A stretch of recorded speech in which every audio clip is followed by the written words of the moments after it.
Lo que no puede ser España es un coladero, que cuando decimos la sanidad es universal en España no es para el universo mundo, es para los españoles y los que viven aquí. La industria farmacéutica ejerce presión en todos los ámbitos sanitarios. Domina la agenda de formación de los médicos, domina la agenda de investigación. Yo le pregunto, ¿descarta usted rotundamente aplicar copago en función de la renta?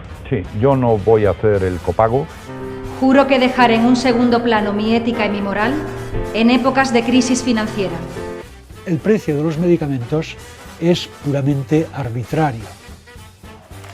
Mire, en Andalucía se tarda 35 horas para que te atiendan en urgencia. En Madrid, los grupos de los médicos se quitan unos a otros los pacientes, porque no hay listas de espera.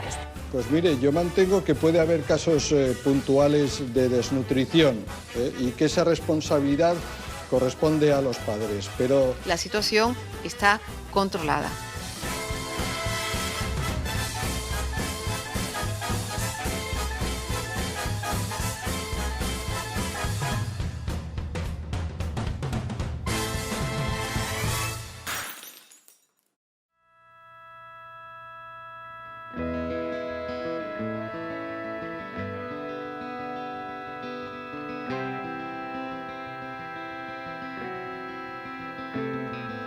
Hola, Marta Pastor, psicóloga, presidenta de la Comisión Ciudadana Antisida de Vizcaya, presidenta ni más ni menos. Queríamos hablar contigo de los excluidos, la atención sanitaria de los excluidos. Y justo preparándome el tema me llamaba la atención porque no había una definición en concreto de excluido, pero en cambio todos sabemos a quién nos referimos. Claro. Los grupos excluidos en cada sociedad pueden ser diferentes o con matices. Pero en la nuestra siempre va a haber grupos excluidos. Pienso que son un poco el chivo expiatorio o los rostros o el síntoma, vamos a decir, de esa sociedad extremadamente competitiva, ¿no? Entonces, quien no pasa ciertos límites se queda por debajo. El que se queda por debajo en un contexto y lo tiene cada vez más difícil para ser aceptado, para superar el cribado, se queda fuera a pesar de que esa persona siga intentando todo el rato conseguir entrar, ¿no? Y llega un momento en que tanto rechazo, la persona pues pasa por un proceso de duelo, ¿no?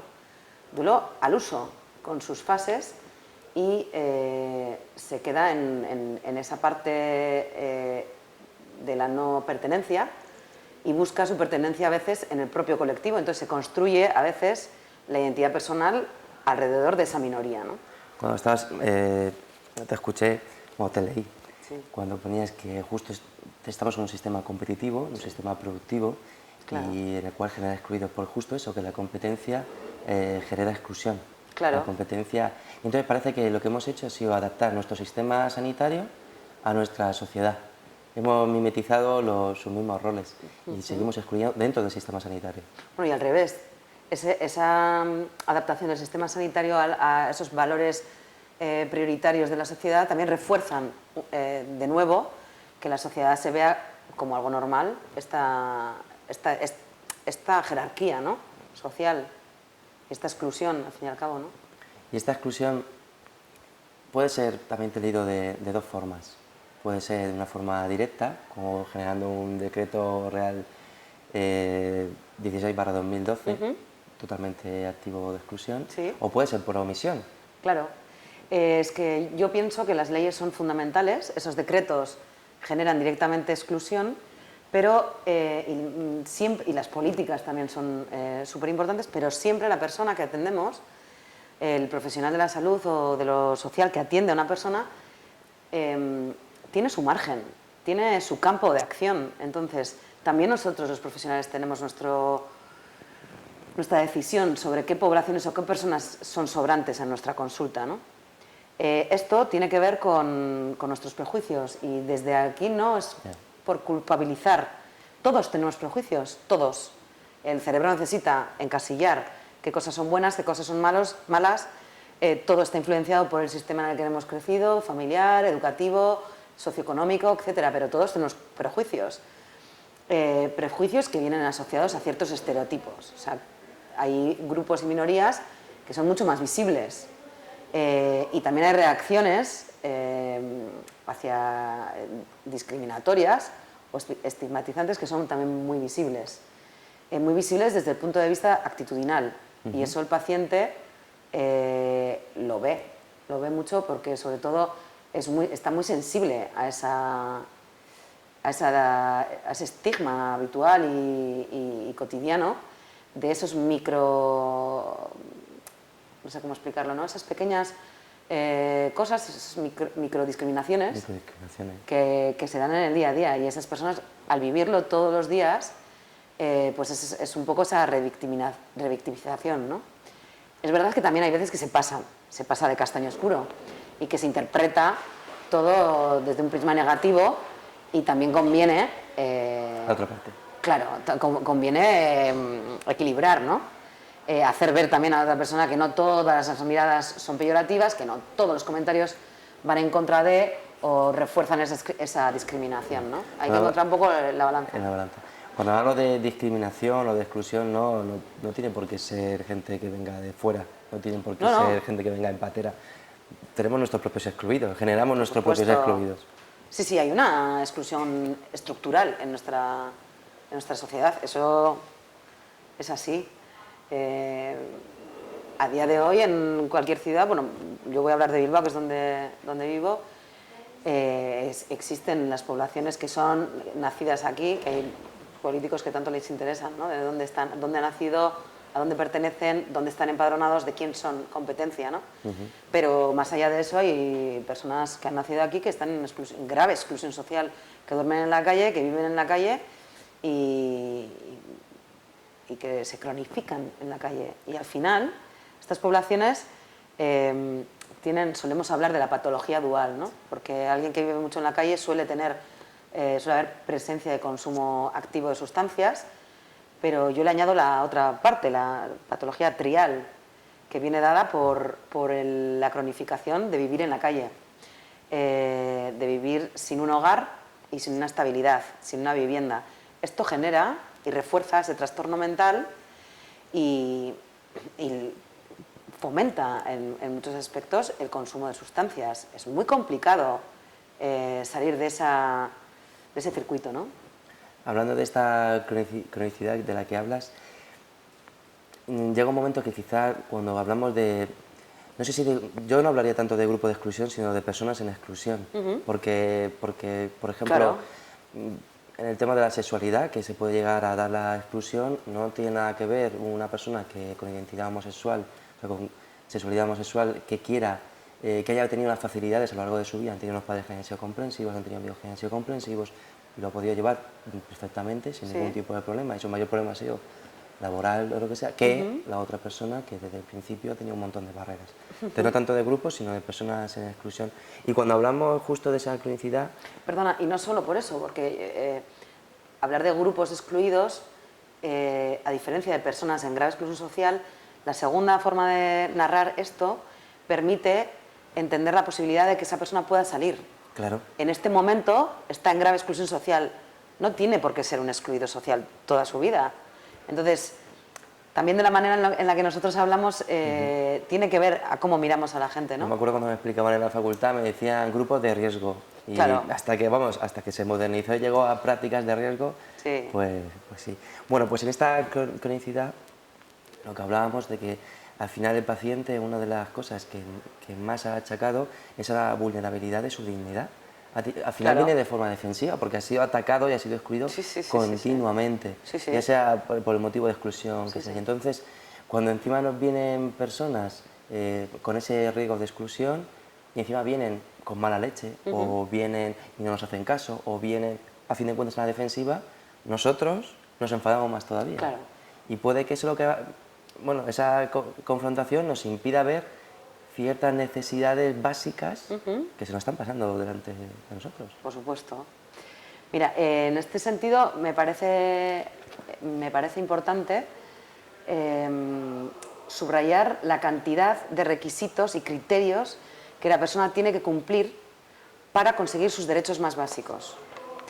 Cuando tú vives en la calle no tienes habitualmente un padrón, no tienes un teléfono de contacto, no tienes la posibilidad de ponerte un despertador, no tienes un montón de cosas que son necesarias para poder acudir a una cita de un médico, por ejemplo, en una fecha determinada, a una hora concreta. La exigencia en cuanto al control de la frustración a personas que viven en esta situación es enorme. Yo pienso que yo, que tengo una carrera, un máster, doy clase no sé dónde, hablo inglés, tal, he trabajado no sé dónde, en las Naciones Unidas, yo no sería capaz de cumplir estos requisitos. Ir a donde la trabajadora social, de quien está en mano, si yo tengo esta noche un sitio para dormir o no, no tendría la capacidad de contención de mis emociones, de mi frustración, y ser sumisa, porque se pide sumisión. Porque en esta sociedad está está muy mal visto la expresión de la rabia. Y entonces, en cuanto hay un poco de rabia, hay conflicto. Y la persona que no sabe resignificar ese conflicto, esa rabia, en otro tipo de emoción, pues lo devuelve igual, conflictúa. Y entonces ahí entra de repente una escalada en la que el médico también le echa la bronca al paciente, el paciente se crece, hay una escalada, ¿no? A ver quién tiene más poder. A ver quién tiene más poder. Y claramente, a veces, lo tiene el sanitario, pero otras veces el paciente decide salirse y excluirse todavía más de ese pequeño sistema creado de bienestar social o de inclusión social. Y muchas veces los pacientes dicen, pues aquí os quedáis, no quiero albergues, no quiero ayudas sociales, no quiero nada que tenga que ver con el sistema, porque para acceder a ello yo tengo que perder mi dignidad, me tratáis como un número, no me veis quién soy, ¿no? Y entonces lo enlazo con lo que decías, ¿no? De esa capacidad, esa necesidad de ver más allá, ¿no? A mí me gusta ver a las personas como con la imagen de un rastro, ¿no? O sea, como si tuviéramos mucha colonia y vamos dejando un rastro. Pero es que ese rastro tiene que ver con el contexto cultural, el contexto económico en el que vivimos, el género, un montón de cosas, experiencias vitales que si no rastreamos, por lo menos podemos tener en la cabeza el radar de la duda, ¿no? De esta persona, yo veo una imagen, pero detrás de ella hay toda una película, podríamos decir, una biografía que, claro, no podemos rastrear todo y recoger toda esa información, pero por lo menos el margen de la duda habrá que darlo, ¿no? Y la persona es mucho más allá de la apariencia, muchísimo más allá de lo que vemos y de cómo comunica. Entonces, por lo menos las personas que atendéis en atención primaria, que sois médicos de familia y comunitaria, pienso que deberíais de tener este radar de algo que hay detrás de la persona, ¿no? El que va más allá. Y ver cuando una persona está muy cabreada y viene a donde ti a gritarte, pensar un momento, ¿no? Porque me utiliza a mí para gritarme, necesita gritar a alguien, lógicamente. ¿Qué hay detrás de ese grito? Hay un sufrimiento, evidentemente, y no todo el mundo puede llorar. No todo el mundo somos fáciles de consolar. Tampoco todos los médicos permiten que el paciente llore, ¿eh? Eso es un error de concepto, creo. O sea, no es fácil llorar con todo el mundo. Influye la actitud del médico, influye la situación en el punto en el que esté el paciente y influye un montón de experiencias previas. Hay mucha gente que no es capaz de llorar, pero grita. Te había leído que cada uno llora como puede. Como puede. Unos lo hacen bebiendo, Exacto. otros lo hacen gritando. Claro. Cuando la gente no puede liberar fácilmente sus emociones y sus... Porque tampoco lo han dejado. Tampoco lo han dejado. No, bueno, no lo han dejado, no han podido. Esto sí que es un poco multifactorial, ¿no? ¿Por qué hay gente que se atasca? ¿Por qué hay gente que enferma? ¿Por qué hay gente que no es capaz de...? Bueno, habría mucho que discutir ahí, ¿no? Pero el caso es que hay gente que no puede y entonces encuentra otra manera de liberar ese sufrimiento, ¿no? Y hay gente que utiliza las sustancias para poder liberar eso. Hay gente que enloquece directamente o se desadapta a ese sistema y los que trabajamos en salud mental le colocamos esa distinción, ¿no? Llegado a este punto ya hemos hecho el mea culpa, es un madre mía, qué mal lo hacemos o qué bien lo hacemos en ocasiones. Está claro, sabemos que hay un problema dentro de la consulta y decimos, vale, sí, yo estoy en la consulta, me he concienciado, lo voy a hacer lo mejor posible, pero es que estoy en la consulta y estoy entre cuatro paredes y ya está. Porque la administración no me lo facilita, porque mi tiempo es limitado. Son cosas que son verdad y son cosas claro que, sí. que hay que cambiar. Y sí, está sí. claro, no podemos responsabilizar solamente al sanitario. Pero no. somos conscientes también del resto de recursos que la sociedad sí que nos permite. Quizá no de forma oficial, pero sí que están ahí. Claro, la comunidad genera un montón de recursos. El médico de atención primaria tiene muchísimas exigencias y tiene que saber de todo y tiene que adaptarse de todo, y el público le pide que le comprenda y que además le responda como él quiere, ¿no? Desde ahí toda mi admiración hacia esa especialidad, ¿no?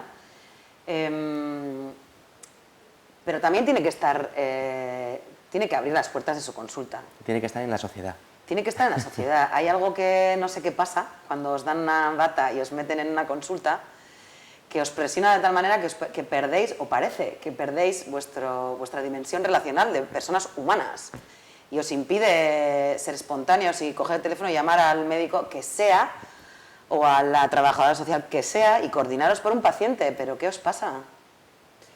Es dificilísimo también No pasa la facultad primero, después la residencia. Ya sé que no es fácil. No pasa todas esas cosas. Sí, porque la sociedad entera también fomenta este endiosamiento del médico. Total, un pedestal. Claro, lo tienen en un pedestal que tiene que saber de todo, y vosotros también tenéis esa presión de tengo que saber de todo, y entonces en una consulta a veces tratáis de disimular vuestras carencias, y hay veces que el paciente agradece. Pues mira, no sé de esto, pero lo voy a buscar, lo voy a mirar. Si te parece, puedes venir la semana que viene y charlamos de esto con naturalidad, ¿no? También hay que tener un poco de seguridad en uno mismo, ¿no? Y salir un poco de las consultas. Y salir un poco de las consultas. No todo el mundo... Yo pienso que tenéis una carrera que es complicadísima porque tenéis que estudiar un montón, pero también es verdad que me gustaría poder recomendar no el viajar simplemente, el poder tener experiencias en otras culturas y en otros lugares, porque te pone muy en perspectiva.